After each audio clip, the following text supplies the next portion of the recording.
Meetup'ımıza başlamış olacak. Aa, okey. İsterseniz ekranımı paylaşım. Ben inanıram ki benim ekranım görsənir. Görünür və Bəli. Okey. Və indi isə gəlin həm də live streaming YouTube'da başladaq və e, artıq artıq biz canlıdayıq və ekranım da görsənirsə icazənizlə mən bugünkü meetupa belə deyək, yəni başlamaq yəni istəyirəm. Okay. Eee, bircə saniyənizi rica edəcəm. Zaten zəhmət olmasa mikrofonları mute eləyərdiniz.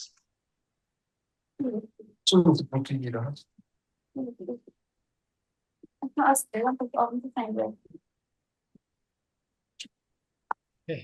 Bircə saniyə mən indi hazırda mute eləyəcəm.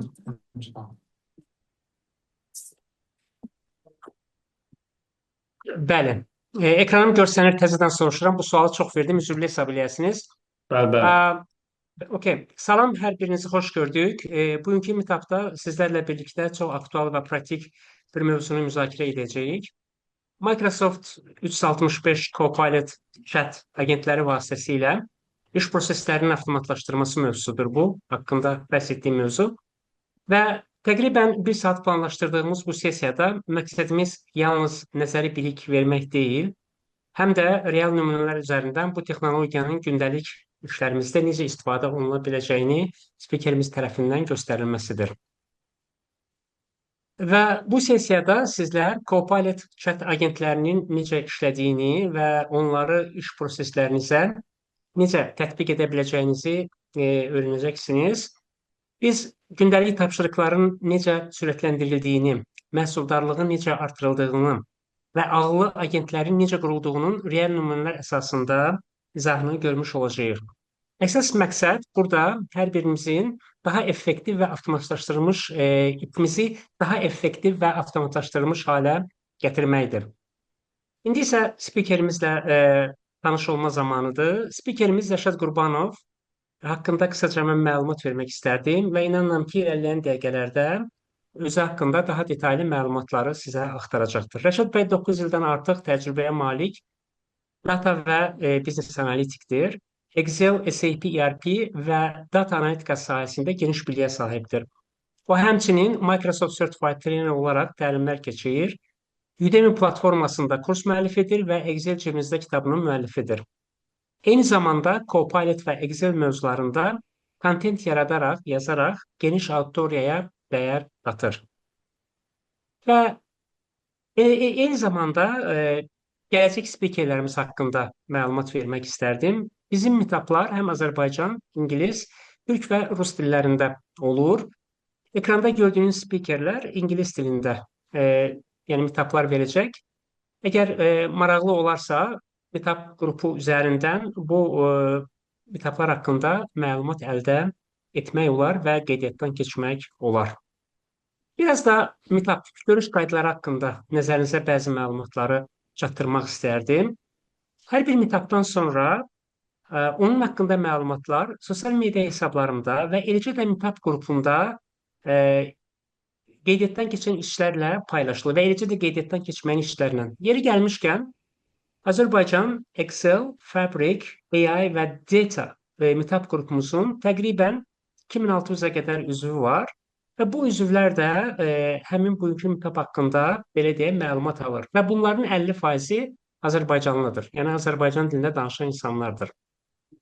Sonra kitabımızın sonunda təqribən 15 dəqiqəyə qədər bir sual-cavab sessiyası olacaq. Q&A session dediyimiz isə kitabımız rekord olunur və eyni zamanda canlı yayımdan paylaşılır. Yəni YouTube üzərindən paylaşılır. Əgər bununla bağlı hər hansı bir etirazınız olarsa, yəni meetupa qatılmaya bilərsiniz. Bunu yanlış anlamayın. Sadəcə yəni meetupun paylaşıldığını nəzərinizə çatdırmaq yəni istəyirəm. Biraz da bugünkü sessiyamızın cədvəli haqqında məlumat vermək istəyirəm. İlk 5 dəqiqə ki mənim hazırda elədiyim iş bizim təqdimat prosesidir.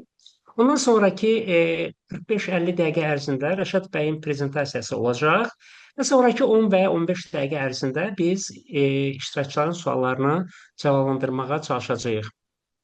Ə, Mən bizimlə Meetup qrupu üzərinə əlaqədə qalmanızı tövsiyə eləyirəm. Buradakı məqsədimiz bir təkcə sessiya keçirmək deyil, davamlı öyrənən və paylaşan bir icma qurmaqdır. Və mən burada ekranımın paylaşımını dayandırıram və eyni zamanda yəni stage səhnəni Rəşad bəyə ötürürəm. Buyurun müəllim, uğurlar. Çox sağ olun İlqar müəllim. Çıxış üçün təşəkkür edirəm. İnşallah dediyiniz vaxtı yekunlaşdıraram 50 dəqiqə. Biraz ola bilsin ki, çox çəksin. Buna görə iştirakçılara əvvəlcədən məlumat vermək istərdim. Demək, mən paylaşım eləyim. E, Bəli, edin. Buyurun. Görünür ekran. Görünməyə başladı. Bəli, görünür. Tamam. Hı. Deməli belə. E, Mən istərdim qısa, düzdür, siz məlumat verdiniz. Özüm haqqında qısa bir məlumat verim. Mən kiməm? Hansı işlərlə məşğul oluram? Deməli, Rəşad Qurbanov hal-hazırda Handex Təhsil Mərkəzinin təsisçisi və direktoruyam. 9 illik bir iş təcrübəm var, hansı ki, bu müddət ərzində hesabatlıq, data analitika və biznes analitika vəzifələrində çalışmışam. Və eyni zamanda işimdən ziyadə 9 illik təlim təcrübəm var və bu 9 il müddətində data analitika, Microsoft Excel və Microsoft Excel'in sertifikat hazırlığı, beynəlxalq sertifikatı olan Microsoft Office Specialist Excel Expert beynəlxalq sertifikatına hazırlıqla məşğulam. Microsoft sertifikatlı təlimçiyəm, MCT dediyimiz Microsoft Certified Trainer. İndi birazdan onu da göstərəcəm.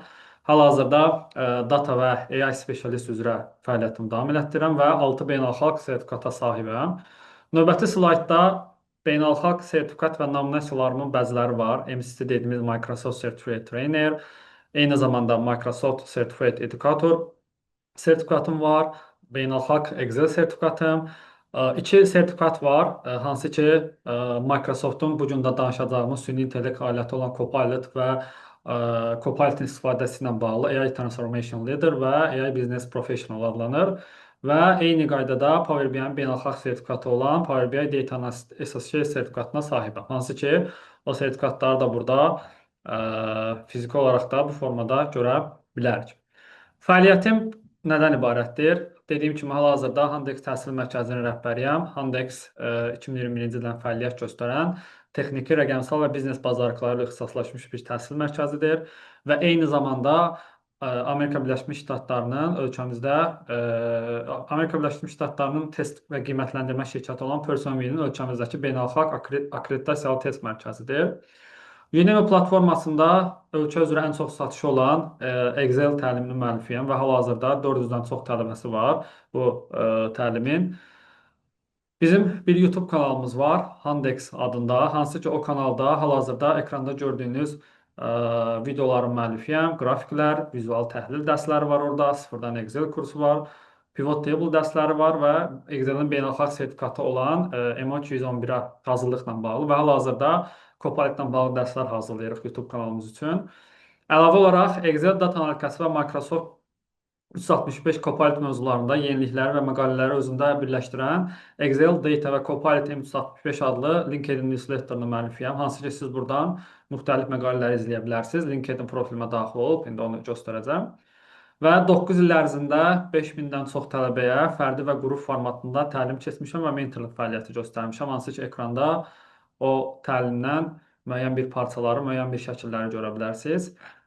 Hal-hazırda ekranda gördüyünüz Excel Zimlizdə kitabının müəllifiyəm və Excel Zimlizdə kitabı da hal-hazırda ən çox satılan və maraq doğuran, daim yanınızda daşıya biləcəyiniz kiçik ölçülü, lakin gündəlik iş üçün ən vacib Excel biliklərini bir arada təqdim edən kitabdır. Mənimlə əlaqə üçün bu mənim LinkedIn profilimdir. Hansı ki, LinkedIn vasitəsilə əlaqə saxlaya bilərsiniz. Eyni zamanda mənim orada e-mail adresim var. E-mail vasitəsilə də əlaqə saxlaya bilərsiniz. Yaxşı, keçək indi əsas mövzumuza. Copilot-la bağlı mənim burada bir təqdimatım var. Görək mövzu nədir? Demək ki, yoldaşlar, Bugünkü mövzumuz Microsoft 365 Copilot chat agentləri ilə iş prosesinin avtomatlaşdırılması adlanır. Ümumiyyətlə, süni intellekt son dövrün ən vacib, belə deyək, bütün işimizin hər bir parçasına inteqrasiya olunubdur. Hətta mən keçən günlərdə bununla bağlı LinkedIn-də də bir paylaşım elədim. YouTube kanalının içərisinə AI Ask deyə bir hissə gəlibdi. YouTube kanalımızı belə biz artıq sadə promptlar vasitəsilə çox rahat formada analiz edə bilərik. Baxaq görək agent nədir, ümumiyyətlə Microsoft 365 nədir, Copilot Chat nədir? Bunlara baxaq. Demək, Microsoft 365 Copilot nədir? İstəyərdim ki, qısa bu haqqda məlumat verim. Ancaq buna keçməmişdən öncə mən sizə bir şey göstərmək istəyirəm. Hansı ki, biraz öncə LinkedIn-də göstərdiyim newsletter'a abunə olmaq üçün LinkedIn kanalıma daxil olanda baxın, bu hissədə burada qeyd olunubda hazırda 7871 izləyicisi var. Bunu nəyə görə indi göstərmək qərarına gəldim? Elə ilk mövzumuz Microsoft Copilot-ın nə olmağıdır. Burada Microsoft Copilot nədir? Hansı hallarda istifadə olunur? Sonra elə dünən paylaşdığımız Microsoft 365 Copilot gündəlik işini necə yüngülləşdirir kimi çox maraqlı praktiki məqalələr var və hər birinizə bunu oxumağı tövsiyə edirəm. Demək dostlar, Copilot ə, Microsoftun süni intellekt alətidir və biz əslində gündəlik işimizdə süni intellekt deyəndə yəqin ki, bir çoxumuz ChatGPT, Gemini-dan istifadə edirik və sadəcə çox güman ki, bunu Google axtarış vasitəsi kimi istifadə edirik. Ancaq əslində süni intellektin bizə təqdim edə biləcəyi çox-çox funksiyalallıqlar var. Bu gün onlarla tanış olacağıq. Ancaq Microsoftun süni intellekt aləti olan Copilot digər süni intellekt alətlərindən sizə daha çox funksiyonallıq təqdim eləyir. Biz ümumilikdə Copilot haqqında danışanda Copilotu bir çox hissələrə bölə bilərik. Onlardan biri də 365 Copilotdur. Bunu da görmək üçün Microsoft Learning-də, baxın burada mən sizə göstərəcəm. Microsoft Learning-ə daxil ola bilərsiniz. Burada Microsoft Copilot-a daxil olanda bütün Copilot növləri, onları hansı formada öyrənmək olar, misal üçün 365, burada onun haqqında treyning və dokumentasiya var. Bütün detalları Microsoft Learn vasitəsilə öyrənə bilərsiniz. Gördüyünüz kimi burada Microsoft 365 dediyimiz 365 Copilot, Dynamics var, Power Platform və digərləri qeyd olunur. Və bizim bugün fokus olacağımız məsələ 365 Copilotdur. Ümumiyyətlə, bu Copilot'ın digər süni intellekt vasitələrinin üstün tərəf nədir? Gəlin birinci ona baxaq. Sadə dillə desək, Copilot gündəlik işlərinizdə sizə kömək edən süni intellekt əsaslı köməkçidir. Yəni, nə deməkdir bu? Siz sual verin və ya tapşırıq yazın. Copilot adi dildə cavab verir, mətn hazırlayır, məlumatları ümumiləşdirir və tövsiyələr təqdim edir. Ümumiyyətlə, Copilot'ın ən üstün tərəfi odur ki, yoldaşlar, Copilot hər bir Microsoft alətinin içərisindədir. Excel-in içərisində var, Word-in içərisində var, SQL-in içərisində var, Outlook-in içərisində var, Teams-in içərisində var. Proqramlaşdırma mütəxəssisləri GitHub istifadə edir. GitHub-in içərisində ayrıca GitHub Copilot var və belə deyək də, sən artıq həmin alətlə bağlı əlavə bir süni intellekt istifadə eləməyinə gərək olmur. Çünki o süni intellekt həmin alətin içərisində yerləşdirilib və sənin bütün detallarını, sənin istifadə edəcəyin bütün məsələləri digər süni intellekt alətlərindən daha yaxşı formada sənə təqdim edir. Hansı proqramda işləyir? 365 Copilot Word-də mətin yaradır, redaktə edir, üslub dəyişir. Excel-də var o, hansı ki, cədvəl və rəqəmləri təhlil edir, qrafiklər yaradır. Siz təsəvvür edin, sadə sorğular vasitəsilə Excel-də mürəkkəb hesablamaları çox rahat formada, mürəkkəb qrafikləri çox rahat formada icra edə bilərsiniz. Outlook-da e-mail yazır, cavablar hazırlayır, Teams-də görüşləri xülasə eləyir. SharePoint-da siz sənədlər arasında axtarma və təhlil edə bilərsiniz. PowerPoint-da təqdimat yaradır və dizayn təklif edir və hal-hazırda sizə təqdim etdiyim bu təqdimatı belə mən Microsoft Copilot 365 Copilot vasitəsilə hazırlamışam. Və burada qısa qeyd olunubdur Copilot nə eləyir? Misal üçün, mətn yazmaq və redaktə etmə funksiyonallığına malikdir, xülasə və ümumiləşdirmə. Bunların hər birəsində çox uzun və dərin mövzudur. Bununla bağlı irəliləyən günlərdə də çalışaraq ki, ayrıca bir seminar və ya master class keçirək, məlumatları təhlil edir və ağıllı tövsiyələr verir və avtomatlaşdırma işin yerinə yetirir. Bugün danışacağımız mövzu agent nədir? Agent, yoldaşlar, buna bəzən bot da deyirlər. Bunu bir əməkdaş kimi, bunu bir köməkçi kimi, bunu bir işçi kimi biz qəbul edə bilərik. Agent nədir? Agent konkret bir işi görmək üçün yaradılmış süni intellekt köməkçisidir. Ya biz belə deyək də, təsəvvür eləyin ki, siz işə bir işçi götürürsünüz, tam sıfır səviyyədə, yeni universiteti bitirmiş bir gənc və siz onu yetişdirmək üçün nə edirsiniz? Siz onu yetişdirmək üçün müxtəlif tələblərə yönləndirirsiniz, şirkətin polisini başa salırsınız, siyasətini başa salırsınız, öz işinizlə bağlı bütün detalları başa salırsınız və o müəyyən müddət ərzində artıq yetişir. Onları qavrayır, başlayır o istiqamət üzrə işləməyə. Kitablar verirsiniz, oxuyur. Agent də budur. Agentdə isə artıq bu süni intellekt aləti adlanır. Sizin burada xüsusi icra edəcəyiniz heç bir şey yoxdur. Yalnız və yalnız yazdığınız yazılar vasitəsilə həmin o agenti formalaşdıra bilərsiniz. İndi birazdan onunla da bağlı bir maraqlı nümunəmiz olmuş olacaq. Əslində bu sual hələ mən agenti tam dərk etməmişdən qabaq məni də düşündürürdü ki, adi Copilot-la agent arasında nə fərq var? Çünki mən misal üçün agentin içərisində yazdığım sorğunu standart olaraq Copilot-da da yaza bilərəm və o da mənə cavab qaytarır və bunlar arasında nə fərq var? Gəlin biz birinci bunlar arasındakı fərqi birbaşa düşək. Baxın, Copilot nədir? Adi Copilot hər sahədən biraz bilir və ümumi köməkçidir. Ancaq agent nədir? Bir mövzunu dərindən bilir və yalnız o işə fokuslanıbdır. Bunlar arasındakı əsas fərq budur. Yazmağa kömək eləyir agent, daha doğrusu adi Copilot, xülasə çıxarır və müxtəlif mövzularda cavab verir. Ancaq agent isə konkret bir mövzu üzrə ixtisaslaşıbdır. Seçilmiş, yəni sənin verdiyin sənədlərlə, sənin verdiyin referanslarla işləyir və eyni tip tapşırıqları daha dəqiq yerinə yetirir. Burada hamımızın başa düşəcəyi dildə bir şey yerləşdirmişəm. Məsələn, Copilot həkimdir, ümumi, ancaq agent kardioloqdur. Çünki kardioloq hər xəstəliyə baxmır. Yalnız və yalnız ürəklə bağlı məsələləri çox yaxşı tanıyır. Növbəti slaydımızda qeyd eləmişəm ki, niyə agentlər bu gün vacibdir? Bu gün gəlin bir əyləşək, bir yadımıza salaq, görək işimizdə ən çox vaxtımızı nələrə aparır bizim. Sənədləri tapmaq, hansı ki, lazım fayl axtarmaq üçün dəqiqələrlə vaxt itiririk. E-mailləri cavablamaq var bunun içərisində. Hər gün onlarla məktub üzərində işləyirik. Məlumat toplamaq və xülasə etmək, müxtəlif mənbələrdən data yığıb ümumiləşdirmək. Bunlar bizim iş mühitində ən çox vaxtımızı alan məsələlərdən biridir. Təbii ki, bunlardan fərqli məsələlər üzərində də işləyirik, ancaq ümumi bir ofis mühitində ofis əməkdaşının görəcəyi işlər bu çərçivədən ibarətdir. Sənədlərlə işləyir, hesabatlarla işləyir, e-maillərlə işləyir və s. və bu bizim ciddi şəkildə vaxtımızı alır. Bəs maraqlı bir sual, bütün bunları avtomatlaşdırmaq mümkün olsaydı nələr dəyişərdi? Təbii ki, bu gün cavab verəcəyimiz suallardan biri də budur. Keçdik növbəti slaydımıza. Agent bizə nə qazandırır? Əslində agentlər bizə çox şey qazandırır və biz bunu ümumiləşdirəsi olsaq, birinci deyə bilərik ki, vaxta qənaət. Təkrarlanan bir işlər var, hansı ki o təkrarlanan işlər avtomatik olur. Siz yalnız nəticəni yoxlayırsınız. Sürətli məlumat tapılması qeyd olunubdur. Doğru sənəd və məlumatları dərhal tapır. Axtarmaq lazım deyil artıq. Komanda ilə işi asanlaşdırır. Hər kəs eyni məlumatla işləyir, anlaşılmazlıq azalır və daha az stress, daha fokuslu iş, əl işi azalır, əsas iş işə vaxt qalır, nəticə daha keyfiyyətli olmuş olur. Bunlar agentin bizə təqdim etdiyi əsas üstünlüklərdir. Yəni agent gündəlik işi yüngülləşdirir, məhsuldarlığını eləyir, artırır. Okey. Bir dəqiqə. Deməli belə. Növbəti slaydımıza baxırıq ki, agentlər necə və harada işləyə bilər. Ümumiyyətlə, Copilot-ın daxilində biz agentlər yarada bilərik. Copilot 365 daxilində. Gəlməzsə o Copilot 365 hansı proqramdır onu göstərim. Baxın, bu Copilot 365-dir. Hansı ki, birazdan bundan bağlı danışacağıq. Bunun içərisində biz detalları görə bilərik.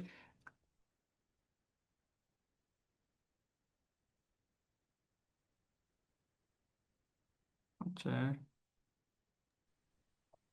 Ekranı yenidən paylaşa bilərsiniz lütfən. Aha.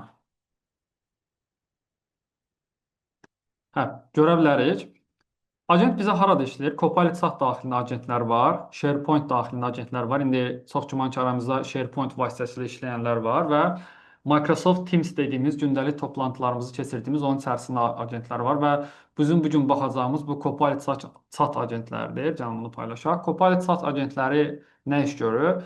İstifadəçi agentlə söhbət edərək ondan kömək alır, sual-cavab eləyir, sənədləri izah edir, xülasə çıxarır, məlumatları müqayisə edir və gündəlik işlərlə bağlı müxtəlif məsləhətlər verir. Misal üçün bir nümunə deyəsi olsaq, bu sənədlərə əsasən mənə qısa izah yaz. Hansı ki, siz ona sənədlər istinad eləyə biləcəyi mənbələri tanıdırsınız və onun əsasında başlayır qısa izahlar yazmağa. Digər hissədə isə SharePoint agentləri var, burada detallar qeyd olunubdur və Teamsdə agentlər var, onlar burada qeyd olunubdur. Başladıq nəyə? Ee, Ümumiyyətlə Copilot 365 daxilində bir hazır agentlər var, bir də hansı ki bizim yarada biləcəyimiz agentlər var. Bunlar arasında fərq nədir? Gəlin birinci ona baxaq. Baxın, hal-hazırda ekranda gördüyünüz bu biraz öncə də sizə göstərdiyim Copilot M365-in interfeysidir. Burada hazır agentlər var. Aşağı hissəyə keçsəm burada daha detallı görə bilərik. Demək, hazır agentlərin ə, əsas fərqi nədir və ümumiyyətlə hazır agent deyəndə nə nəzərdə tutulur? Gəlin ona baxaq. Bu agentlər haradan gəlir? Bu agentlər Copilot daxilində edə biləcəyiniz hazır agentlərdir, hansı ki Microsoft və Microsoftun dəstəklədiyi şirkətlər tərəfindən yaradılıbdır. Və eyni zamanda biz öz ehtiyacımıza uyğun agent də asanlıqla yarada bilərik.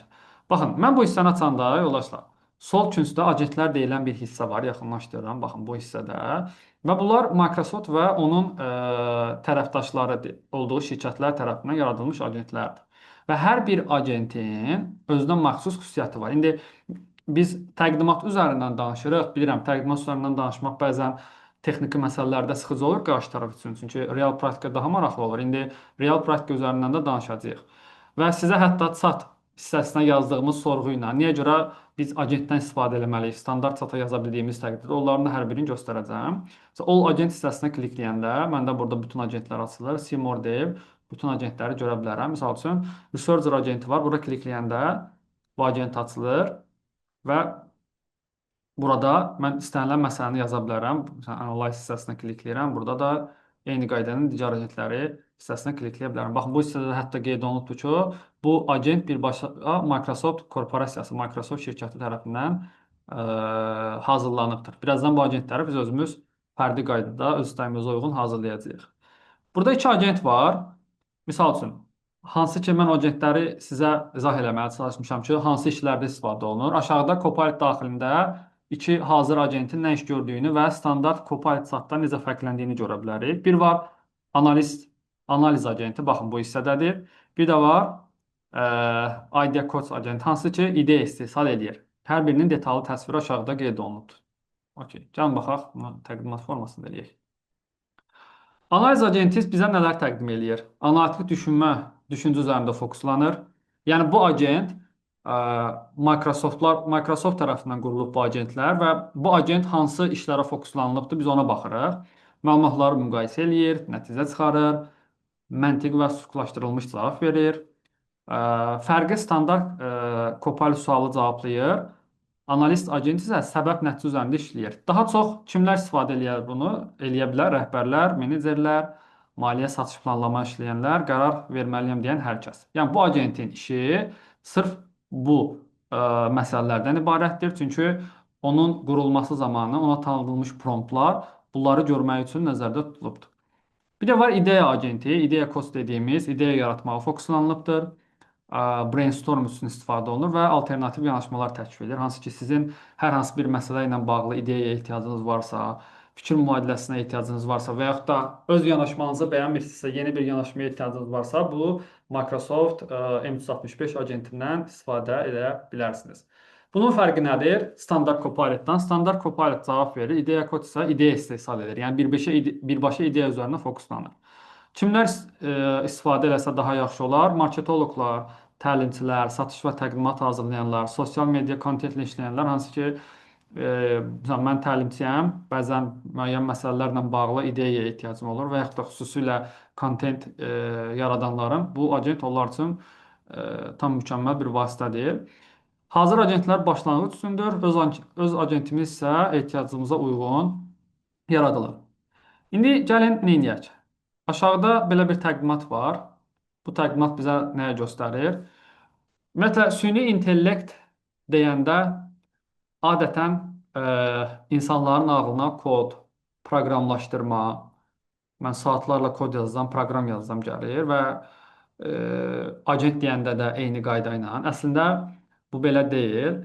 və sən istənilən süni intellekt alətində eyni qayda ilə Copilot-da da, Copilot M365-də də agent yaratmaq istəyirsənsə, sənin ehtiyacın olan kod deyil. Texniki biliyim yoxdursa agent yarada bilərəm? Bəli. Çox rahat formada agent yarada bilərsən. Deməli, orada nə qeyd olunubdur? Agent yaratmaq üçün nələr lazımdır, nələr lazım deyil. Kod yazmaq lazım deyil, proqramlaşdırma biliyi lazım deyil, IT və ya developer olmaq lazım deyil və sistemin içini bilmək lazım deyil. Zaten günümüzdə süni intellekti məşhur eləyən, birbaşa həyatımızın içərisinə salan ən vacib ünsur da budur. Sənin süni intellektdən istifadə etməyin üçün heç bir xüsusi IT və ya texniki biliyə ehtiyacın yoxdur. Ancaq bir məsələni xüsusilə qeyd etmək istəyirəm. Təbii ki, misal üçün mən Excel-in və yaxud da digər hissələrdə süni intellektdən, elə Copilot-dan istifadə edirəmsə, bu o demək deyil ki, mən Excel bilməməliyəm. Ümumiyyətlə, hər zaman proqramlaşdırma və ya proqram biliyinin olmağı sizə üstünlük qazandır. Bu, ayrıca bir haşiyə kimi mən qoya qırağa. Məsələn, mən Excel-də yazıram ki, bu cədvəldən mənə filan-filan hesabatları çıxar, filan funksiyaları yaz, özü avtomatik prompt başlayır işləməyə və yazıb sənə verir. Təbii ki, Excel bilimimizin olmağı onun düzgünlüyünü yoxlamaq üçün bizə lazımdır. Və əgər mənim bu gün o məsələ ilə bağlı texniki biliyim yoxdursa, o indi ola bilər də səhv versin. Çünki bildiyiniz kimi Microsoft ümumiyyətlə bütün süni intellekt alətləri hər zaman aşağısında yazır. Mən Copilot-ı açsam belə, Copilot-ın içərisində də chat hissəsinə daxil olanda, okey. Burada nəsə yazsaq, salam yazaq. Baxın, AI generated content may be incorrect deyə bir şey yazır. Deyir, yəni content ola bilsin ki, yanlış olsun. Və hər zaman doğru verməyə bilər, sizə səhv nəticə verə bilər. Sənin o texniki biliyin onun düzgünlüyünü yoxlamaq üçün bəli, önəmlidir. Ancaq o bilgin olmasa da sən çox rahat formada bundan istifadə edə bilərsən. Yaxşı, bəs bizə agent yaratmaq üçün nə lazımdır? Agent yaratmaq üçün sadəcə iş prosesini bilmək, hansı iş çətindir, harada vaxt itiririk, bunları bilmək kifayət eləyər. Çünki bizim onsuz da agenti yaratma məqsədimiz odur. Düzgün sual verməyə bacarmalıyıq. Nə istədiyimizi aydın deməliyik agentə. Sadə mətin yazmaq bacarığımız olmalıdır.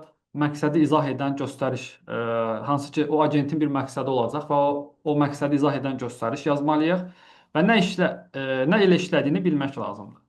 Çünki agent sənədlər, fayllar, SharePoint faylları, linklər üzərində işləyir, sən onları bilməlisən. Agent proqram yazmaq deyil, işi düzgün izah etməkdir. Əgər işini bilirsənsə, çox rahat formada agent yarada bilərsən. Deməli, bu ağlımızda olan məsələni qoyduq qırağa, çünki agent yaratmaq üçün bizə xüsusi bir IT və ya developer biliyinə ehtiyacımız yoxdur.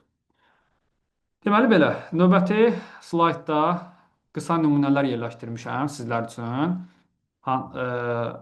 Müxtəlif peşə sahiblərində agent yaratmaqla nə işlər görə bilərik? Misal üçün, gəlin baxaq buna daha detallı formada. Okay. Buradan bunu da aktiv edeyim. HR-lar üçün agent yarada bilərsiniz, satış üçün agent yarada bilərsiniz, layihə üçün agent yarada bilərsiniz, rəhbər üçün agent yarada bilərsiniz. Bunlar bizə hansı funksiyonallıqları təqdim edəcək? HR üçün agent onboarding deyə bir proses var, onu izah edə bilər. Sən yeni əməkdaşa verdin agenti, sən bir-bir onları danışmaq əvəzinə yeni əməkdaş o agentlə danışıb, agent onları izah edə bilər. Məzuniyyət, iş vaxtı, əmək münasibətləri suallarına cavab verə bilər və internetdəki məlumatlara əsaslanaraq izahlar verə bilər. Məsələn, fərq nədir? Ümumi izaha yox, yalnız HR mövzularına fokuslanaraq ardıcıl cavab verir. Çünki sən o agenti sırf HR, insan resursları sahəsində suallara cavab vermək üçün sənin tanıtdığın sənədlərə, sənin verdiyin nümunələrə, sənin verdiyin saytlara istinad edərək o insanların sualına cavab verəcək. Misal üçün, burada bir dənə maraqlı sual var. Yeni işçi üçün ilk həftədə nələrə diqqət etmək lazımdır deyə bir sual verə bilərsən həmin agentə. O sənin şirkətinə özəl, şirkətinin siyasətinə özəl suala cavab verə bilər. Satış üçün agent var, potensial müştəri üçün uyğun satış yanaşmalarını izah edə bilər, məhsul və xidmət modelini müqayisə edə bilər, bazar trendlərini, veb məlumatlarına əsaslanaraq açıqlamalar verə bilər. Fərq nədir? Burada da hər mövzuda yox, yalnız satış və müştəri ehtiyaclarına görə fokuslanılır. Yəni, fərz eləyək ki, satış üçün bir ayrıca işçimiz var, buna agent deyirik və o agent ancaq və ancaq mənim satışla bağlı suallarıma daha detallı, daha maraqlı cavab verir. Hansı ki, biz biraz öncə danışdıq, Copilot həkimdir, ancaq Copilot sat agentləri isə nələr olur? Kardioloq olur. Yəni, sən standart həkimə ürəklə bağlı suallar verəndə o sənə daha detallı cavab verə bilməyəcək, ümumi formada cavab verir. Ancaq kardioloq isə ürəklə bağlı suallarına daha geniş, daha ətraflı cavab verə bilər. Layihə üçün agentlər yarada bilərsiniz və rəhbərlər üçün agentlər yarada bilərsiniz. Bu ümumi nümunədir. Təbii ki, bu siyahını artıra bilərik. Verici mütəxəssislər üçün, mühasiblər üçün, analitiklər üçün, ə, təlimçilər üçün. Sadəcə burdakı vəzifələr genel olaraq ən çox ə, olan vəzifələrdir. Ona görə qısa bir nümunələr göstərdim.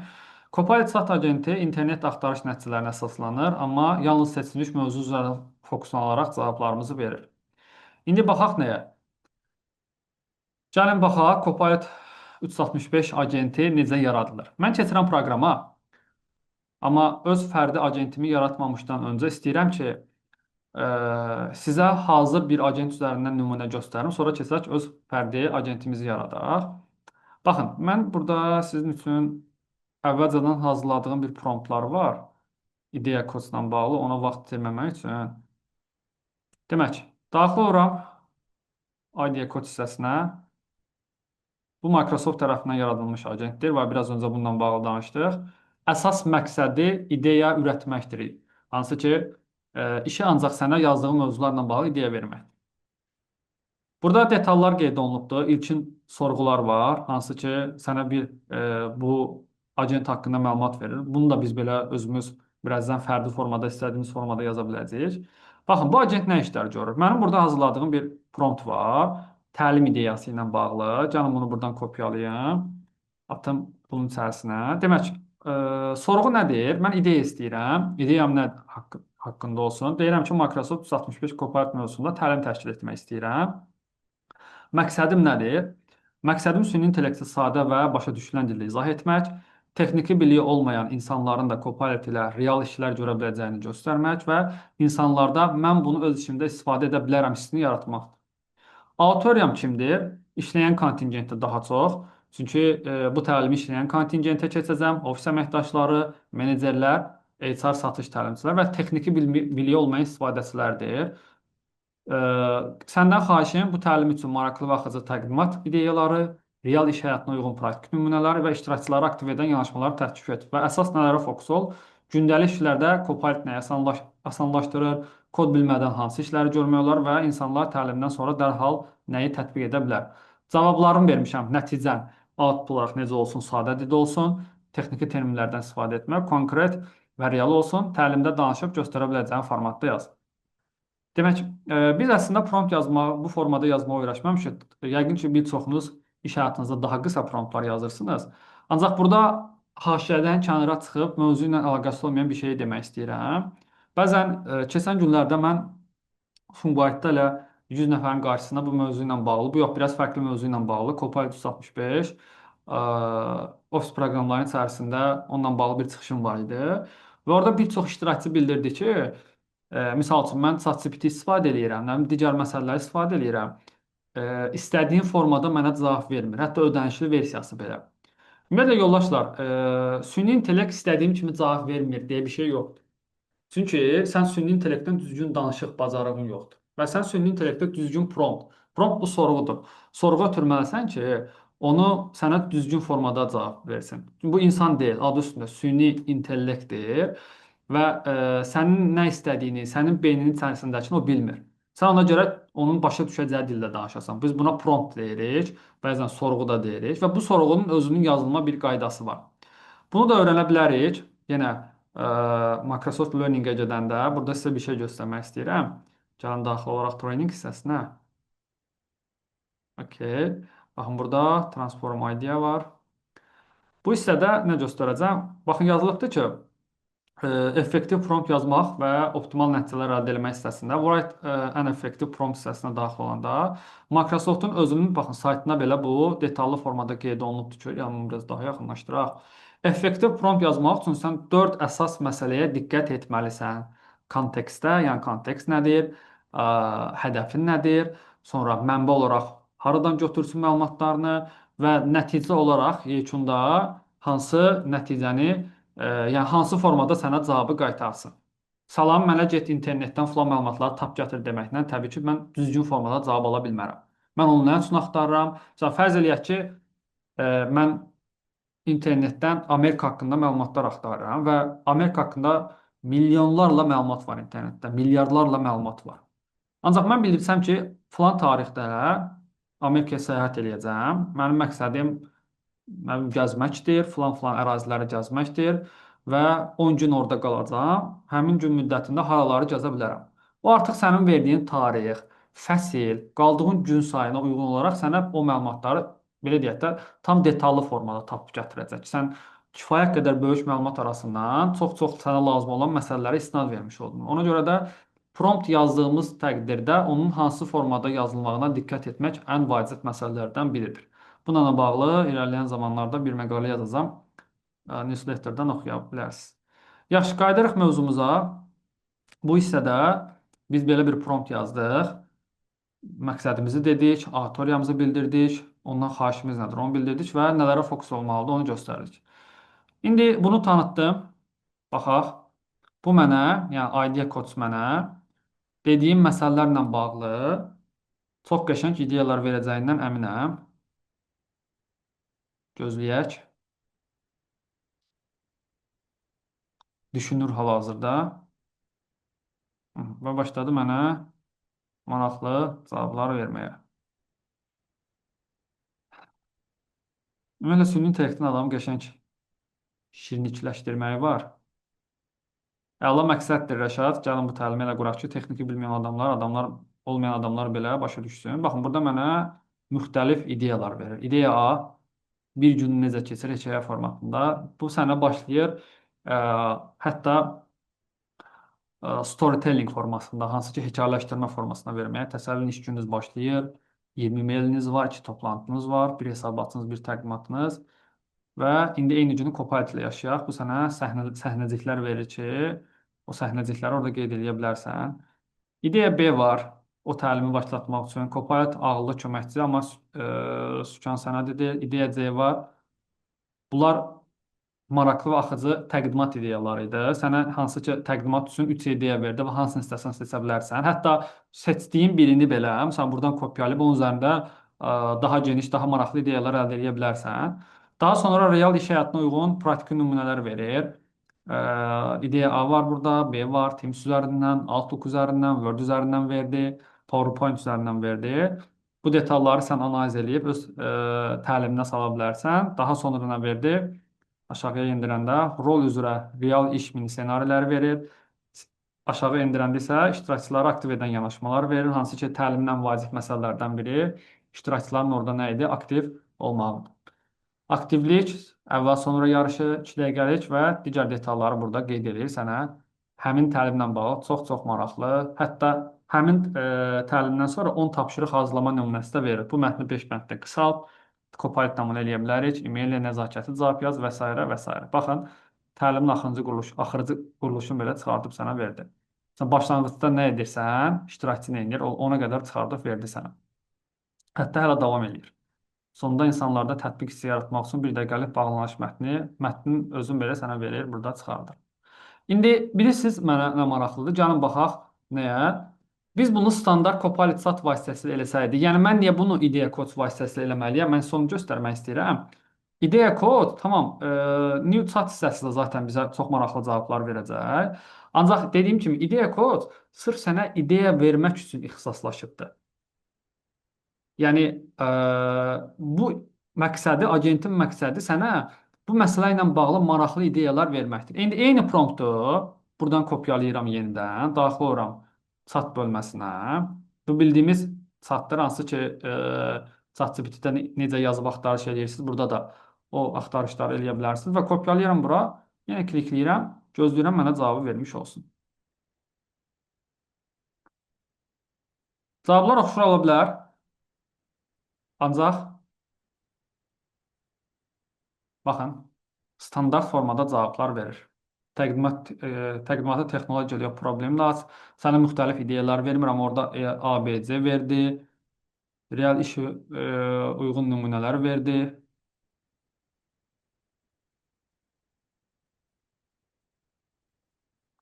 İştirakçıları aktiv edən yanaşmalar verdi. Ancaq digərindən çox fərqlidir.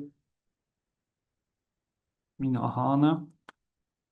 Sabah işə gedəndə ilk nəyə Copilot verə bilərsiniz? Təlimdən sonra tətbiq olunacaq dərhal 5 şey. İndi biz bununla bunu müqayisə eləyəsi olsaq, baxın, onunla bunu müqayisə olsaq, ideya kodun bizə verdiyi ideyaların daha detallı, daha nöqtə atışı olduğunu görmüş olaraq. Baxın, necə ciddi dərəcədə fərq var. Yəni dediyim kimi digər dərsində bizə ideya verib, ancaq bu sırf əvvəlcədən bu istiqamət üzrə funksiyalaşdırılıbdır. Məsələ bundan ibarətdir. Yəni mənim sizə göstərmək istədiyim məsələ budur. Biz burada nə edirik? Biz burada hər hansı bir təlim üçün ideya formalaşdırırıq. Yəni işi daha dərinə endirəsi olsaq, hər hansı bir hissəni kopyalayıb yenidən onun üzərində işləyə bilərəm. Sonra burada başqa nümunələr də var. Məsələn, reklam ideyası var. Gəlin bir bunu da kopyalayaq ataq ora, sonra keçək öz agentimizi yaradaq. Misal üçün kopyaladım. Mən nə istəyirəm? Excel cebinizdə kitabımla bağlı bir reklam ideyası istəyirəm. Reklamın əsas məqsədi nədir? Yenə məqsədimi bildirirəm. Kitab kiçik ölçülü olduğunu göstərməkdir. İnsanlara rahatlıqla əldə daşına bilməsini vurğulamaqdır. Çantaya qoyula bildiyini və onun ağır olmadığını hiss etdirmək və kitabın 390 qram olduğunu vizual və emosional şəkildə göstərməkdir. İzləyiciyə ötürülməli əsas mesaj nədir? Bu kitab yüngüldür, rahatdır və istənilən yerə rahat formada apara bilərsən. Yəni sənin reklam ideyan elə bir formada olmalıdır ki, indi onu birazdan bizə verəcək. Ə, O ideya izləyiciyə bu mesajları ötürməlidir və əlavə olaraq reklamda aşağıdakı qorxu aradan qalxmalıdır. İnsanlar texniki kitablardan çəkinirlər. Oxuyaram amma başa düşmərəm düşüncəsi var. Kitab texniki dildə deyil, sadə və başa düşülən dildə yazılıb, real Excel nümunələri var. Hər nümunəni hamının anlayacağı şəkildə izah olunur, hər nümunə hamının anlayacağı şəkildə izah olunur və kitab yeni başlayanlar üçün qorxulu deyil. Bunları niyə qeyd eləmişik? Çünki o mütləq şəkildə o ideyada, verəcəyi ideyada düşünə bilmək üçün ona sən çox ideya verməlisən. Verəcəyi reklam strategiyasında bunları nəzərə almalıdır. Tonallıq qeyd eləmişəm, mütləq sadə olmalıdır, səmimi olmalıdır, rahat olmalıdır və texniki terminlərsiz olmalıdır ki, Excel bilməyənlər belə onu başa düşsün və gündəlik danışıq dilinə yaxın olmalıdır. Reklam ideyası hansı ki, nəticə nəyi görmək istəyirəm? Qısa formatda olsun, kiçik yüngül rahat daşdan hissini versin, izləyici videodan sonra bu fikrə gəlsin ki, bu kitab mənim üçün yazılıb və bunu rahat oxuya bilərəm. Gördüyünüz kimi bu detalların hər birini yazmışam əvvəlcədən və indi ideya kod mənim məhsulumla bağlı mənə çox maraqlı bir neçə reklam ideyası verəcək. Və siz təsəvvür edin ki, əvvəllər böyük bir komandanın, müxtəlif agentliklərin, çox-çox pul xərclədiyimiz, belə deyək də, bu reklam ideyalarını çox rahat formada biz süni intellekt vasitəsilə əldə edə bilərik. İndi mən bunu oxutdum. Gözləyirəm.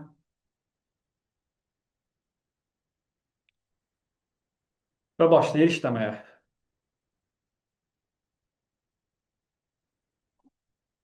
Yaxşı, baxaq. Burada nə qeyd olunubdur? Reklam ideyası 390 qramlıq rahatlıq 15-25 saniyə. Yəni reklam hansı ki 15-25 saniyə olacaq. Burada bütün detallar qeyd olunubdur.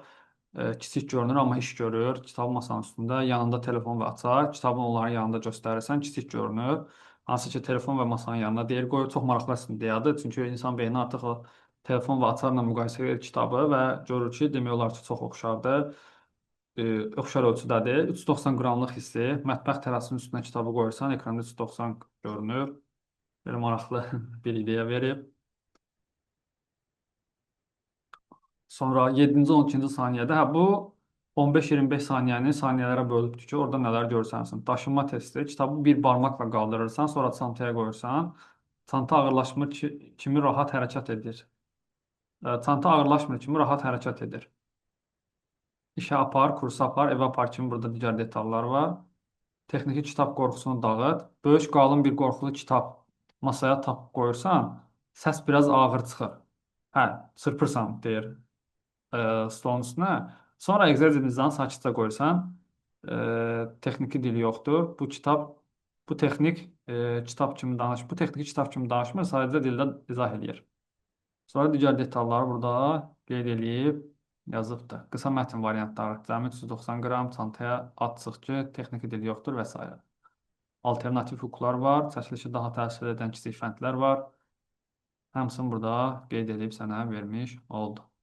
Səndən bir sual, videonu daha dəqiq oturtmaq üçün. Bu reklamı daha çox harda paylaşacaqsan? Görürsünüz, baxın, bu sizə bu sualları verir. Hansı ki, daha fərqli bir strategiya vermək üçün istəsən həmin platformaya görə tam hazır ekranda yazılar, subtitle və kadr-kadr çəkiliş siyahısı hazırlaşdıra bilərəm. Yəni belə, ideya koçun mahiyyəti sizə e, ideyalar verməkdən ibarətdir. Əslində burada agentlərin içərisində çoxdur. Məsəl üçün research agenti var, sırf iş axtarış etməkdir. Analiz agenti var. Siz burada analizlər, nəticələr daha maraqlı, daha detallı nəticələr əldə edə bilərsiniz. Sonra kariyer koçu var. Məsələn, karyera koçuna daxil olsam, burada karyera development hissəsi var.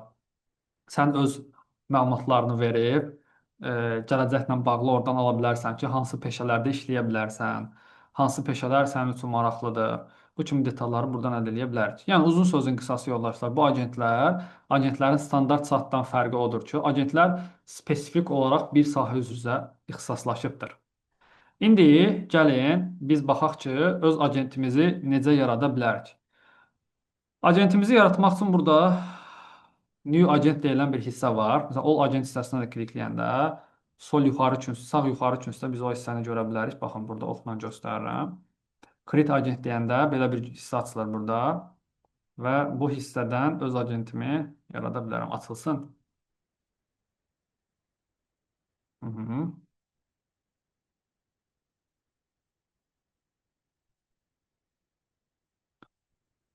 Tamam, gəlin ona kimi yaradacağımız agentlə bağlı danışalım. Biz bunu gözləyənə kimi. Agentimiz nə olacaq? Bir Burada dənə sual edə bilərəm, zəhmət olmasa. bəli, buyurun. Bu 365-də agent yaratmaq yəqin ki mümkün deyil. Sadəcə, daha doğrusu sadə Copilot-da, Microsoft Copilot. Yox, 365 versiyasında mümkündür və bu da ödənişli versiyadır. Bəli, onu soruşmaq istəyirdim. Bəli, bəli, bəli. Ödənişli versiyalarda bu mümkündür.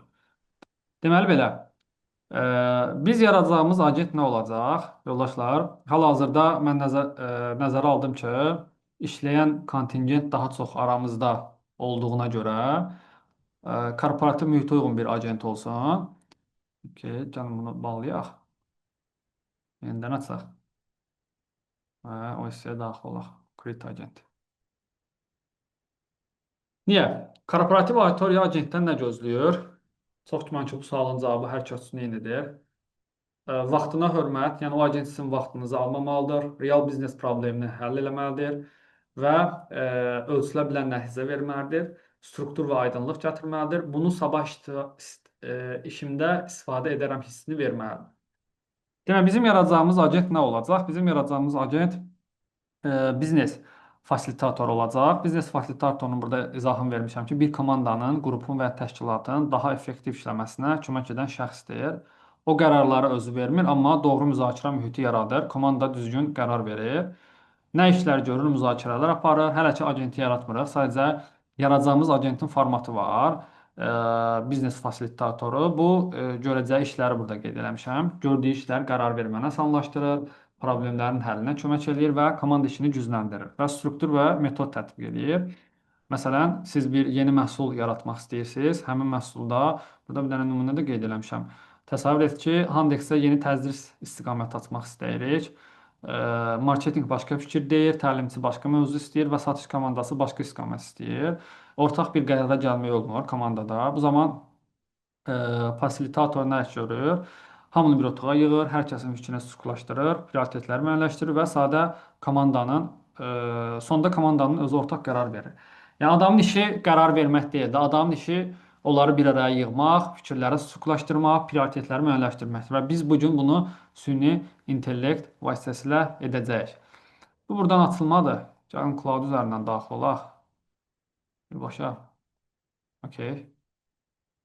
Digər hissələr artıq bizə lazım deyil. Yeni agent. Mən birbaşa Google üzərindən daxil oldum, proqramdan yox. Bütün agentlər, agent yarat hissəsinə klikləyək. Okay.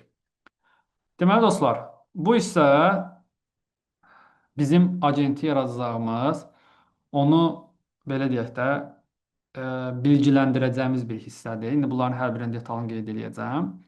Gəlin biz təqdimatımıza qayıdaq. Təqdimatımızda o hissələrin hər biri ilə bağlı ətraflı məlumat qeyd eləmişəm sizin üçün.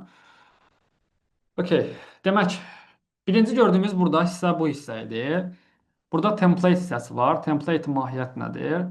Template agenti hazır şablon yoxsa sıfırdan qurmaq istədiyimizi göstərir. İndi mən sizə birbaşa oradan da göstərəcəm. Burada özümüz əgər sıfırdan agent yaradırıqsa hər zaman non seçimi olmalıdır. Çünki agent biznes ehtiyacına uyğun sıfırdan qurulur. Hazır ssenari əsasında yox, hazır ssenari əsasında qurulmur. Detail hissəsində agentin adı var, logosu var. Sən burada loqonu yerləyə bilərsən və description deyilən bir hissə var. Description agentin nə iş gördüyünü bir-iki cümlə ilə izah edir. Sənə kim üçündür, nə edir və hansı faydanı sənə verir. Bu hissə agenti ilk dəfə görən insan üçündür. Bunun mahiyyəti bundan ibarətdir. Növbəti hissədə instructions var. Instructions bizim agentimizin belə deyək də ən vacib hissəsidir. Biz burada nə edəcəyik? Agentin xarakteri və davranış qaydası var. Ona necə davranmalı olduğunu, necə cavablar verməli olduğunu, hansı formada cavablar verməli olduğunu və verəcəyi cavabda nələrin əks olunmalı olduğunu, baxın, biz bu hissədə buna yansıdacağıq. Instruction hissəsində nələr var? Sən kimsən, necə düşünməlisən və cavabı necə verməlisən? Əgər agent bir işçi olsaydı, instructions onun iş təsviri və davranış qaydaları olardı. Baxın, bunun mahiyyəti budur. Burada yazılanlar agentin uzunmu yoxsa qısa danışacağını, məsləhətçimi yoxsa fasilitatormu olacağını, ümumi yoxsa sukulaşdırılmış cavab verəcəyini müəyyən edir. Instruction yazılması nə olar? Agent ağıllıdır, amma harada bu yazılmasa nə olardı? Instruction. Agent ağıllıdır, ancaq harada dayanacağını bilmir. Sən burada ona müəyyən limitlər qoyursan ki, ancaq və ancaq bu suallara cavab ver. Deməli, yoldaşlar, orada növbəti knowledge deyilən bir hissə var idi. Knowledge agentin bildikləri və baxdığı mənbələrdir. Sən agentə deyirsən ki, axtarış eləyəndə harada axtarış elə, hansı bazada axtarış elə, ümumi axtarış elə, faylların əsasında axtarış elə. Baxın, burada var. Knowledge agentə nə deyir? Haradan məlumat götürə bilərsən və nəyə baxıb cavab verməlisən. Bunun mahiyyəti bundan ibarətdir. Toggle hissəsində seçimlərim var. Baxın, bu seçimlərdən söhbət gedir. Hə, ekranda görünmür. Aha, bu seçimlərdən söhbət gedir. Burada var search all website. Agent internetdə hər yerə baxa bilər. Əslində əgər biz spesifik sahə üzrə agent yaradırıqsa, çox bunu açıq qoymuruq. Niyə? Çünki bildiyiniz kimi internetdə saysız, hesabsız, lazımsız və əsassız, düzgün olmayan məlumat var. Və bu gündə, məsələn, mən bu günləri internetdə daxil olub yazsam ki, başım ağrıyır. Orada yazacaq baş ağrısı, xərçəngdir, falan şeydir, bəhmən şeydir. Ona görə lazımsız məlumatlar çoxdur. Və sənin yaradacağın agent əgər bu hissəni açmısansa, həmin o internetdə olan bütün mənbələrə istinad edərək cavablar verəcək. Sonra only use specified source var. Agent yalnız verdiyin sənədlərdən danışır. Məsələn, sən xüsusi sənədlər verə bilərsən şirkətinin, ancaq onlara istinad eləsin, o halda bunu açıq qoyuruq. Bir də burada var reference org chart and profile info. Agent şirkət strukturunu nəzərə alır. Bu nə üçündür? Bu agent bir şirkət daxilində agent yaradırıqsa, həmin şirkətin strukturunda belə deyək də iyerarxiya deyək də biz ona üst rəhbər, alt rəhbər, sonra onun aşağısında kimlər var? Həmin o iyerarxiyanı nəzərə alaraq sənin suallarına cavab vermiş olur. Bu da sonrakı mövzumuzdur. Hal-hazırda baxacağımız məsələ bu deyil. Yəni biz agentə deyirik ki, haraya bax, haraya baxma. Mahiyyət bundan ibarətdir. Instructions agentə necə düşünəcəyini, knowledge isə nəyə əsaslanacağını öyrədir. Yəni bu hissə düşünməni formalaşdırır agentdə. Bu hissə düşünən zaman nələrə əsaslanmalısan, onu formalaşdırır. Növbəti iki hissə var, capability var. Capability agentlər nələri bacarırdı. Bu deməkdir ki, capability agentə deyir ki, sən sadəcə danışacaqsan, yoxsa mənim üçün real iş görəcəksən.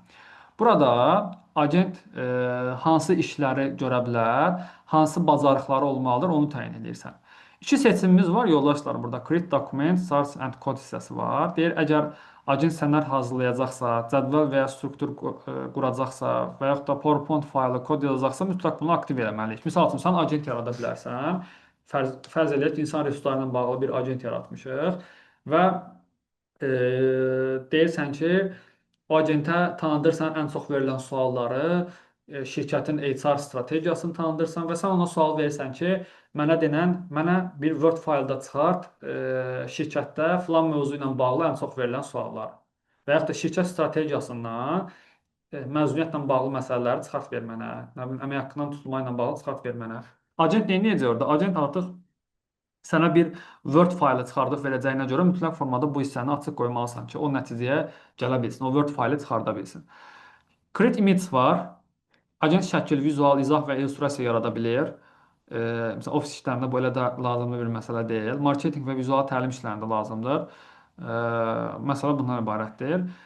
Capability agentin düşünəcəyini yox, görə bildiyi işi müəyyən edir. Yəni sən burada təyin edirsən ki, agent yekunda hansı işləri görə bilsin. Sats prompt hissəsi nədir yoldaşlar? Agentlər necə başlamaq olar? Olardır. Bu istifadəçiyə deyir ki, agentə nə yazım deyə düşünmə. Mən sənə hazır vəziyyətləri verirəm. Baxın, bu bilirsiniz nədir bu hissə? Gəl mən sizə bir dənə göstərim. Onda daha rahat başa düşəcəyik. Okay, bu hissə. Məsəl üçün, mənim burada hazır agentlərim var idi. Mən ideya kod hissəsinə daxil olanda bu hissəyə istədiyim sorğunu verib mən istədiyim məlumatları əldə edə bilərəm. Ancaq bunun burada düşünməyimə artıq mənim ehtiyac qalmır. Bunun mənə hazır verdiyi sorğular var. Məsələn, brainstorm topic. Mən buna klikləyirəm. Bu mənə göstərir, məsələn, hey idea codes, help me brainstorm about a specific topic. Bura bir topic yazıram, mövzu yazıram. O həmin mövzu ilə bağlı başlayır məndən brainstorm eləməyə. Yəni standart olaraq əvvəlcədən təyin olunmuş, təklif olunan promptlardır. Sənin artıq bu agent haqqında məlumatın olmasa belə, daxil olub bu topikləri, bu promptları görəndən sonra səndə bir fikir formalaşır ki, burada nələr eləyə bilərsən. Sadəcə promptun mahiyyəti ondan ibarətdir. Burada əlavə edə bilərsən. İndi gəlin keçək bu hissəyə və başlayaq yaratmağa. Deməli, dedik ki, keçək aşağıya. Agentimizin adı nə olacaq? Biznes ilə bağlı məsələlərdə bizə yol göstərinə görə adını qoymaq istəyirəm yol göstərən, keçdim bu hissəyə. Bu hissədə agentin adını yaradıram. Bir də bu hissəni göstərim sizə. Deməli, yoldaşlar, nan hissəsi nədir? Nan hissəsi dedik ki, əgər sıfırdan agent yaradırıqsa, bura boş qalır. Ancaq, məsələn, burada digər bayaq gördüyümüz agentlər var. Məsələn, hər hansı birinə daxil olsam, məsələn, idea codes var. Daxil olanda, baxın, öz avtomatik digər hissələri doldurur. Gördünüz? Əvvəlcədən verilmiş promptlar, nə etməlidir, nə etməlidir, onunla hansı işləri görməlidir, instructions, hər biri burada qeyd olunubdur. Və sən bunun üzərində düzəlişlər eləyib yeni bir agent yarada bilərsən. Ancaq mən öz agentimi sıfırdan yaratdığıma görə nə edəcəm? Buranı boş saxlamalıyam. Yəni, indi bunu yeniləyək.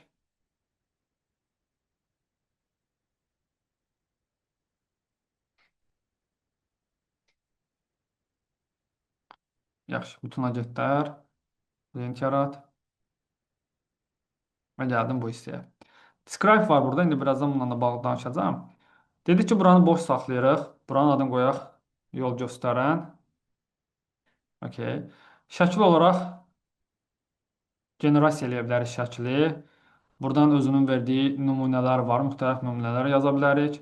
Generasiya iconun verirsən və özü ona uyğun olaraq bir şey detallara əsasən şəkil generasiya edir. Bir də upload eləyə bilərəm kompüterimdə. Məsələn, mən özüm bu məsələ ilə bağlı bir şəkil da var. Bir saniyə. Canım, bunu buradan faylın yolunu kopyalayaq. Okey. Bax, bura belə bir şəkil var. Baxın, bunlardan söhbət gedir. Standartda özlərinin ikonları var. Microsoft tərəfindən yaradılmış. Mən ikonunu özüm yaratdım. Apply deyirəm. Description hissəsinə yazacağım bunu. Bu agent, baxın yoldaşlar. Bu agent korporativ komandalar üçün biznes fasilitatoru rolunu oynayır. İlqar müəllim, mən yaxınlaşdıranda ekranı yaxınlaşır orada. Yoxsa yox? Yox, o qədər. Bir görsənir, yəni bilinir, bir sıxıntı yoxdur, yəni. Davam edə bilərsiniz. Tamam, can buradan oxuyaq. Buradan daha yaxşıdır. Bəli, description hissəsinə yazırıq nəyi? Dediyimiz kimi məlumat. Bu məlumatın mahiyyəti həmin agentə daxil olan adam onun nə olduğunu başa düşür. Məsələn, description nədir? Mən daxil oluram yenidən Copilot-a və hər hansı birinə daxil olanda, misal üçün, Career Coach-a daxil olanda, okey, burada qeyd olunmuyor. Tam burada baxın, qeyd olunubdur. O daha detallı bəzilərində qeyd olunur. ID Coach-a da baxaq. Çox uzağa getməyək. Baxın bu hissədə agentə daxil olan kimi sənə həmin agentlə bağlı məlumat vermiş olur. Demək nədir? Bu agent korporativ komandalar üçün biznes fasilitator rolunu oynayır. O müzakirələri strukturlaşdırır, fərqli fikirləri bir sistemə salır və komandanı ölçülə bilən real qərara gəlməsinə köməklik göstərir. Yəni sənin agentinin mahiyyəti bundan ibarətdir. Gəlin növbəti bölməyə. Növbəti bölmə isə instructionsdır. Hansı ki, ən vacib bölmə bundan ibarətdir. Və sənin burada ötürdüyün prompt həmin agentin necə davranmalı olduğunu, hansı formada cavab verməli olduğunu tənzimləyir. Demək, mən burada yazmışam. Bunu buradan kopyalayıram. Atıram bu hissəyə. Baxaq görək burada nələr var. Yaxınlaşdıraq, elə buradan baxaq. Okay. Deyirsən, korporativ auditoriya üçün biznes fasilitatoru kimi davranan AI agentsən. Mən ona onun kim olduğunu tanıdıram.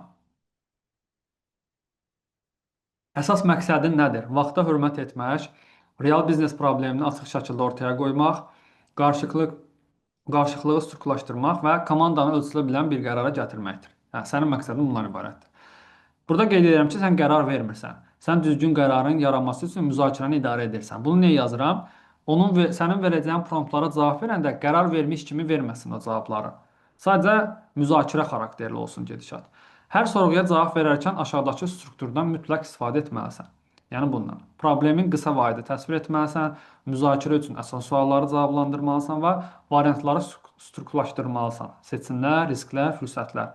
Prioritetləri müəyyənləşdirmək üçün meyarlar təyin etməlisən və növbəti konkret addımları nəzərə almalısan. Actions items deyirik biz ona. Davranış qaydaları nədir? Yəni davranış qaydası deyəndə sənə cavab verəndə necə davranmalıdır? Uzun izahlardan mütləq qaçmalıdır. Ümumi motivasiya cümlələri yazmamalıdır. Çünki bilirsiniz ki, biraz öncə də dediyim kimi, ümumiyyətlə süni intellekt adamı biraz şirinlikləndirməyi var. Əla, super, əla gedirsən, qəşəngdir. Bu cümlələrdən qaçmaq üçün yazmışam onu. Bizdən heç xoşa gələn olmur. Sabah işdə necə istifadə edərəm? Sualına cavab verməyən mətin yazma. Yəni sənin cavab verdiyin mətin istifadəçidə bir fikir oyatsın ki, əladır bu. Mən bunu necə istifadə edəcəm sabah işimdə? Və cavablarını maddələrlə və strukturla ver. Sərgəli formada ver.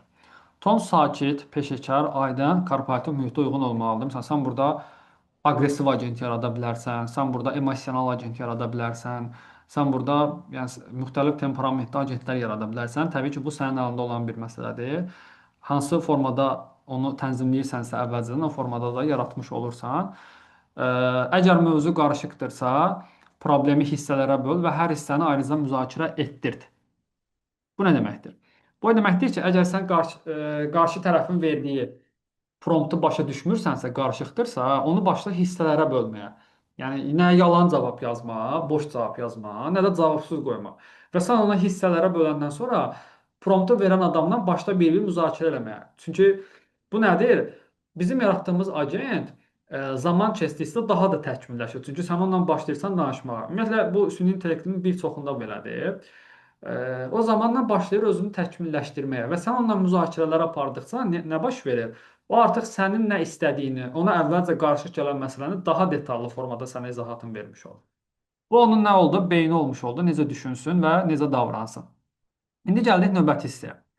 Növbəti hissədə nədir? Knowledge. Knowledge dedik nədir? Nələrə istinad verməlidir və ümumiyyətlə davrananda necə davranmalıdır? Mən burada əslində heç bir şey qeyd eləmirəm. Əslində burada nələr eləmək olar? Məsələn, sən burada bir fayl yükləyə bilərsən, sayt qoya bilərsən, get filan saytdan ki, mənbələrə istinad elə.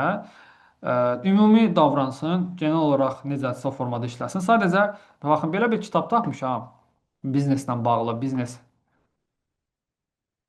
dünya biznes təcrübələri ilə bağlı biznes koçun kitabıdır. Baxın, aşağı endirəndə burada okey.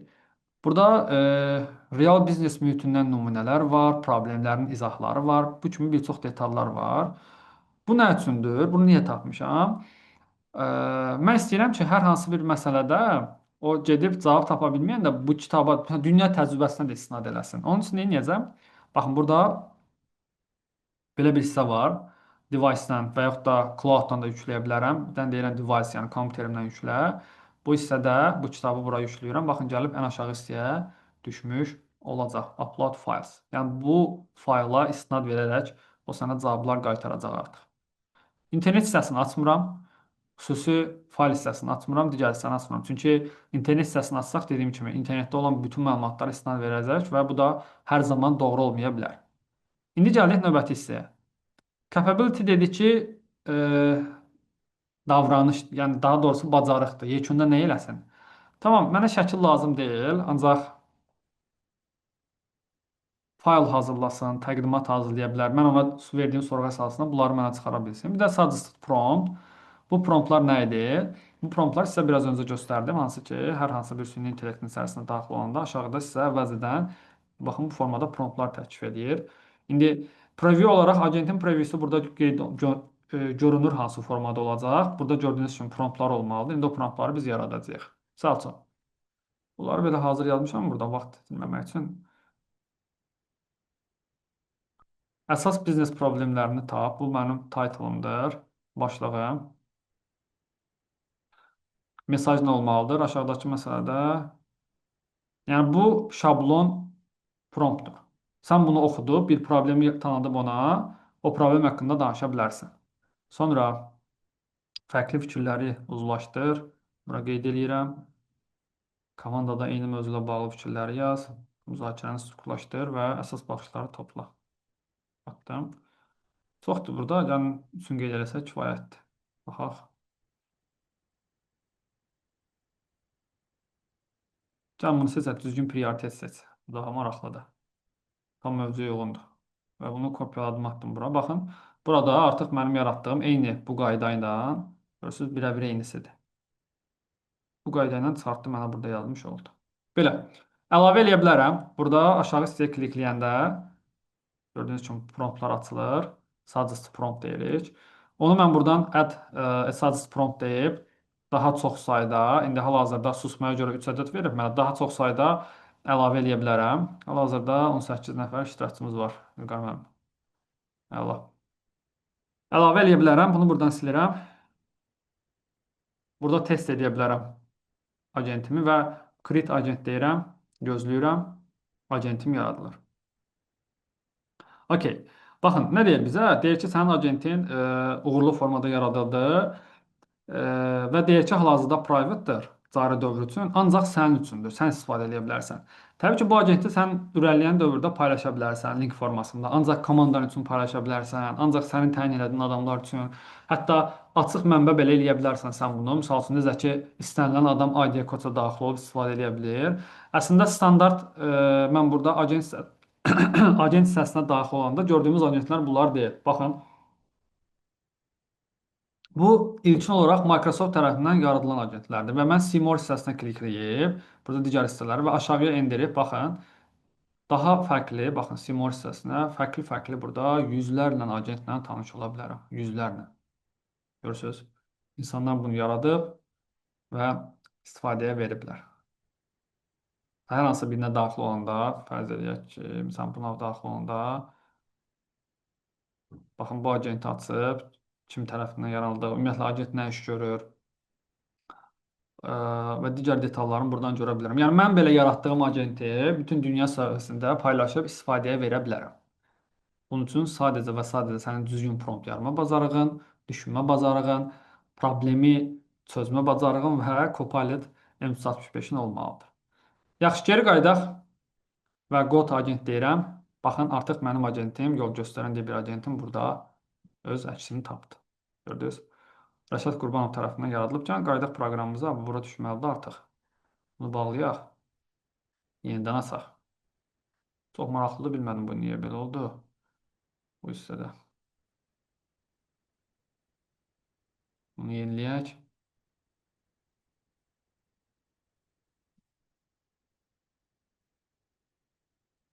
Okey.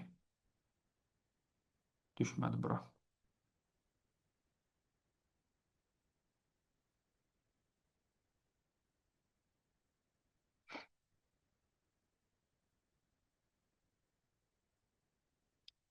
Yaxşı, sıxıntı deyil. Əslində, yeniləsək düşəcək. Bir restart versən kompüter açılında bu düşəcək. Sadəcə o qədər vaxtımız yoxdur. Yəni bu əslində ikisi də eyni şeydir. Bu sadəcə proqram versiyasıdır. E, və bu isə sadəcə birbaşa mən Google Chrome üzərindən daxil olmuşam. Eyni məsələdir. Gəlin burada test eləyək. Baxın, yol göstərən agenti var. Copilot-a mesaj yazın qeyd olunubdur burada. Okay. Və həmin o 3 yazdığım sadsız prompt var idi. Onu belə burada mənim üçün əks etdirdim. Birinci məsələ. Baxın, agentin üzərinə gələndə sağ tərəfində belə 3 nöqtə var. Bu 3 nöqtəyə klikləyib mən həm onu paylaşa bilərəm, bayaq dediyim kimi, həm redaktə edə bilərəm, həm də silə bilərəm. Məsələn, redaktə hissəsinə klikləyəndə daha sonradan fərz elə ki, sən bu agenti paylaşmısan dostlarınla, iş yoldaşlarınla, öz əməkdaşlarınla və bunun üzərində zaman keçdikcə təkmilləşdirmələr edirsən. Yeni fayl ala bilirsən ki, artıq bu fayla da istinad elə, instruction hissəsinə, ad hissəsinə və s. Yəni bu o demək deyil də sən agenti yaratdın və onun üzərində daha heç vaxt dəyişiklik edə bilməyəcəksən. Ürəyin istəyən vaxt, istənilən zaman dəyişiklikləri də icra edə bilərsən və ondan sonra update düyməsinə klikləmək kifayətdir ki, sənə cavabını vermiş olacaq. Yaxşı, yol göstərənə daxil olduq. Gəlin bir dənə də baxaq. Hələ də düşməyib bura. Yaxşı, bunu bağlayıram. Gəlin bir problem yazaq. Düşünək hansı problemi var. Onun üzərindən gedək. Elə istəyirsiniz biraz öncə mən burada yazdığım məsələni yazaq. Tamam. Mənim belə bir problemim var. Təsəvvür et ki, silirik. Hətta bu indeksi də silirəm. Deyirəm təhsil mərkəzi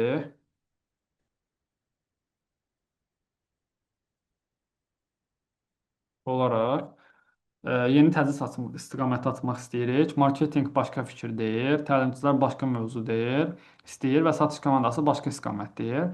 İndi bu çox ümumi formada yazılıb əslində. Bu məsələn biraz öncə siz gördünüzdə mən Idea Coach-un içərisinə e, ideya almaq üçün çox geniş bir prompt yazmışdım. Bu çox ümumidir. Məsələn, marketinq başqa fikir deyir. Hə, nə deyir? Nə istəyir marketinq? Niyə görə istəmir? Məsələn, marketinq orada bir çox şey deyə bilər də mənə. Deyə bilər ki, mən düşünürəm ki, marketinq komandası deyir ki, mən düşünürəm ki, bu təlim uğurlu olmayacaq. Niyə uğurlu olmayacaq? Çünki bunun reklam strategiyası Azərbaycanda tutmayacaq. Onu ora qeyd eləməlisən. Təlimçi başqa mövzu istəyir. Təlimçi həmin mövzu ilə bağlı istəmir, dərs demək istəmir. Niyə? Düşünür ki, o çətin olacaq onun üçün. Bəlkə də onun üçün çox rahat olacaq. Ancaq o həmin mövzu ilə bağlı ilk dəfə də təlim prosesini aparacağına görə ona çətin gəlir. Onu qeyd eləməlisən orada. Çünki onun başa düşməyi üçün satış komandası başqa istiqamət deyir. Satış komandası düşünür, o çünki bütün günü müştərilərlə danışdığına görə və müştərilərin alış davranışlarını bildiyinə görə düşünür ki, bu təlim satış üçün o qədər də uyğun olmayacaq. Onların hamısı detallı qeyd olunmalıdır ki, bu agent onu başa düşsün. İndi hələ gəlin OK klikləyək. OK klikləyəndən sonra bu mənə mənim verdiyim, baxın, promptlara əsasən cavablar hazırlayıb verəcək. Baxaq.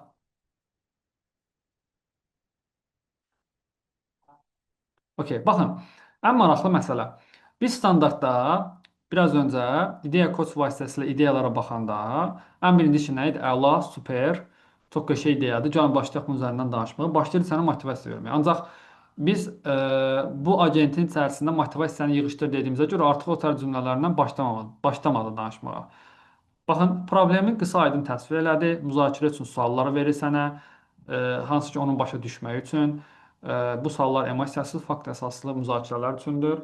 Variantları strukturlaşdırır. Çünki mən ona demişdim axı, variantları strukturlu formada ver mənə. Variant A marketinqin təklif etdiyi istiqamət, bazar tələbi, variant B təlimçilərin istədiyi mövzu, variant C və s. və s. Prioritetləri müəyyənləşdirmək üçün meyarlar verir. Bu 4 meyarı sən bazar araşdırması eləyib tapmalısan. Bazar tələbi, daxili təlimçi gücü və s.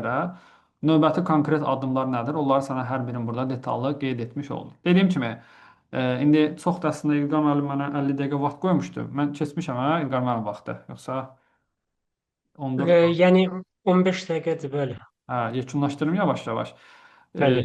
Bəli, çox detallı burada danışmaq olar. Sadəcə prompt qısa olduğuna görə o formada cavab vermiş oldu. Bütün mövzularla bağlı, analitika ilə bağlı, işinlə bağlı, e, hətta mən başlamamışdan öncə insan resursları ilə bağlı hazırlayırdım. Prosta çox vaxtım olmadı. Onu sizə təqdimat edəcəkdim. İndi inşallah növbətlərdə o barədə danışarıq. Bu mövzuların hər biri ilə bağlı çox-çox maraqlı biz agentlər yaradıb onu işimizdə istifadə edə bilərik. Dediyim kimi bunun üçün sənə xüsusi bir bacarığa ehtiyac yoxdur. Belə bizim sualımız var. Bəli. Vallahi. İstəsəniz bu köynək hissəsini yönləndireyim. Öncəliklə YouTube-da bir nəfər sual verir. Bəlkə də mövzu ilə birbaşa əlaqədar deyil. Sadəcə fərqli bir sualdır. Sual bundan ibarətdir ki, data analitik kurslarının hissələr şəklində niyə etmirlər? Məsələn, SQL ayrı, Power BI, Python, Excel ayrı-ayrılıqda. Belə bir ümumi sualdır. Ondan sonra Babək bəy özünü unmute edib sualını verə bilər. Buyurun. Yəni əslində onlar ayrı-ayrı keçirilir axı, ayrı-ayrı var. Hə, O agentdən zaman söhbət gedir, agent hissəsi. ya Minara Market deyə bir yəni belə deyək obyekt, yəni o sual verir. Belə bir sual soruşmuşdu. O zaman yəni xəbəri olması lazımdır ki, Sual, ayrı-ayrı bu suallar verilir yəni. Belə. yəni sual təlimlə bağlıdırsa, bu ayrı-ayrılıqda var. Agentlə bağlıdırsa, mən tam Bəli. aydın olmadı. Onun nə fərqi var ki, əslində? A, agentlə bağlı deyil. Sadəcə yəni bir anladığım budur ki, data analitika kursları bir e, belə deyək, kurs şəklində hamısı keçirilir. Yəni bir paket şəklində. Amma onun soruşduğu, məsəl üçün, adam qatılmaq istəyir SQL kursuna. Var, Yəni var axı belə bir onlar imkan İranla olmadığını deyir, o müharibə. zaman yanlış bilir yəni.